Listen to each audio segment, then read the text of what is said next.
such tales. He had faced bullets and bombs. What was a ghost compared to that? He believed in what he could see and what he could touch. Stories were just stories, nothing more. His shift began like any other. The silence of the hospital was almost peaceful. He walked the long, dark corridors. His heavy boots echoed on the cracked linoleum floors. The air was thick with the smell of dust and decay. He checked the main security desk. A bank of old CCTV monitors flickered in front of him. They showed empty rooms and silent hallways. Jagger poured himself a cup of hot tea from his flask. He settled into the worn-out chair, ready for a long, quiet night. This was an easy job. It was boring, but it paid the bills.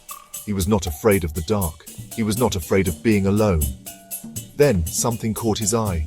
On monitor 7, which showed the third-floor hallway, a shape moved. It was faint and white, like a piece of cloth floating in the air. Jagger leaned closer to the screen. He squinted his eyes. The figure was there for a moment, then it was gone. He replayed the footage. The white shape was definitely there. A brief flicker in the grainy black and white video. A chill, colder than the night air, ran down his spine. He shook his head. It was probably just a glitch in the old system. He had to be sure. He grabbed his heavy flashlight and stood up. It was time for a patrol. He made his way to the third floor. The stairs creaked under his weight. Each step echoed loudly in the oppressive silence. He reached the hallway from the monitor. It was empty. There was nothing there. He swept the beam of his flashlight across the peeling walls and dusty floors. No white figure, no sign of any disturbance.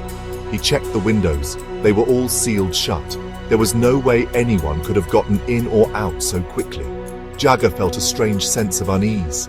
He told himself it was just his imagination playing tricks on him. He was a soldier. He was not supposed to be scared of shadows. He had to be rational.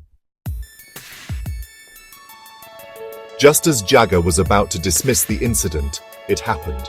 The lights in the hallway flickered violently. Then, with a loud hum, they went out completely. The entire hospital was plunged into absolute darkness.